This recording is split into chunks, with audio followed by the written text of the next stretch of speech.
दोस्तों, तो आज हम आपके लाए हैं ज्योग्राफी का सिलेबस लाए हैं जो कि मेजर 1 का है। ठीक है, सेमेस्टर 1 सत्र 24-28 यूनिवर्सिटी का नाम है एसकेएमयू। ठीक है, ये सब आपको जानकारी मिल गया कि सेमेस्टर 1 का है, मेजर 1 का ज्योग्राफी सिलेबस है, सत्र है आपका 24-28 और यूनिवर्सिटी का नाम क्या है, एसकेएमयू। चलिए अब हम सिलेबस की ओर बढ़ते हैं। ठीक है, यूनिट वाइज इसमें भी आपको यूनिट के तहत पढ़ना है कि यूनिट 1 में क्या पढ़ना है, यूनिट 2 में क्या पढ़ना है।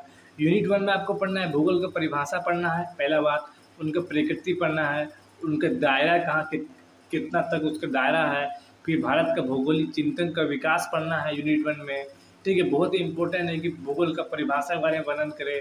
ये सब आपको हम बाद में बताएंगे, इंपॉर्टेंट क्वेश्चन ही बताएंगे, लेकिन भूगोल यही सब आपको यूनिट 1 में पढ़ना है। ठीक है, यूनिट 2 में क्या पढ़ना है वो देखिए।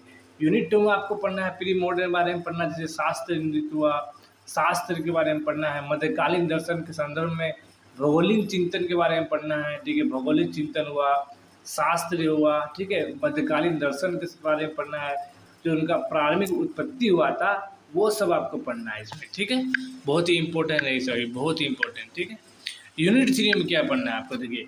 यूनिट 3 में आपको पढ़ना है जैसे जर्मनी हुआ, फ्रांस हुआ, ब्रिटेन हुआ, संयुक्त राज्य अमेरिका में जो भौगोलिक चिंतन का विकास हुआ था, जैसे कि अनुशासनात्मक हुआ था, प्रवृत्तियों का आधुनिक विकास के बारे में पढ़ना है इन देशों के संबंध में।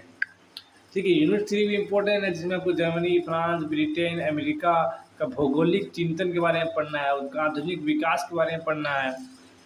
ठीक है, यूनिट 4 में क्या पढ़ना है देखिए।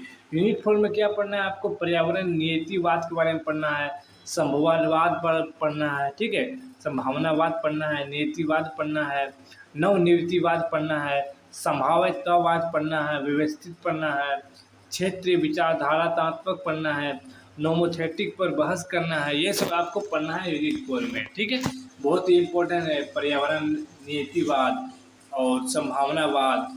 ठीक है, ये सब आपको बहुत ही इम्पोर्टेंट है। और पहला इम्पोर्टेंट यूनिट तो पहले ही इम्पोर्टेंट है, बहुत इम्पोर्टेंट पहला वाला भूगोल का परिभाषा। ठीक है, ये बहुत ही